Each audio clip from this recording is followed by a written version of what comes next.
రాజకీయాల్లో ప్రత్యర్థులను ఎదుర్కోవాలంటే ఒక భావజాలం ఉండాలి, యంత్రాంగం ఉండాలి, మంది మార్బలం ఉండాలి, అన్నిటికీ మించి ఫైనాన్షియల్ స్ట్రెంగ్త్ ఉండాలి.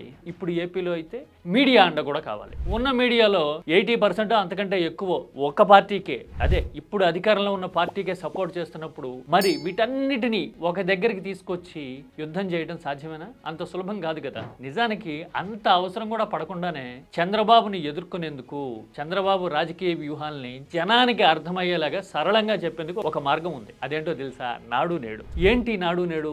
అప్పుడేం జరిగింది, ఇప్పుడు ఏం జరుగుతుంది అనేది కదా. దాన్నే కొంచెం సింప్లిస్టిక్ మేనర్ లో ఇంకా డిఫైన్ చేస్తే, డిరైవ్ చేస్తే చంద్రబాబే తన ప్రచారాన్ని, తన ప్రకటనల్ని తానే ఖండించేసుకుంటారు. అది ఎలాగో తెలుసా? ప్రతి విషయంలోనూ పరిపాలన అయినా, రాజకీయమైనా, స్నేహాలైనా, ఎలిగేషన్స్ అయినా, ఆర్థికమైన అప్రోచ్ అయినా, ఇలా ఏదైనా తీసుకోండి, చంద్రబాబు మాట్లాడినవి 2-3 వెర్షన్స్ మనకి రెడీలీ అవైలబుల్ సెర్చ్ ఇంజిన్లోనే. ఇప్పుడు సపోజ్ చూడండి, బీజేపీ విషయంలోనే తీసుకోండి. చంద్రబాబు ఎన్ని రకాలుగా మాట్లాడుంటారు? ఒక 4-5 వెర్షన్స్ ఉంటాయి. అందులో 2 వెర్షన్స్ మోడీ హయాంలోనే, గత 10 ఏళ్లలోనే కొట్టొచ్చినట్టు మనకు కనపడుతూ ఉంటాయి. ఒకసారి నల్ల సొక్కాలతో తీవ్రంగా పరుష పదజాలంతో పర్సనల్ గా విమర్శిస్తూ కనిపిస్తారు చంద్రబాబు. ఇంకొకసారి అసలు మోడీనే రక్షకుడు అని హెయిల్ చేస్తూ పొగుడుతూ కనపడతారు. నరేంద్ర మోడీ మాటల ప్రధానమంత్రి, శాస్త్రంలో చూపించలేని ప్రధానమంత్రి. Right time, right leader, right place, that is Narendra Modi. రాజకీయంగా ఎంత కన్సిస్టెన్సీ ఉంటుంది అని చెప్పడానికి ఇది ఒక ఎగ్జాంపుల్.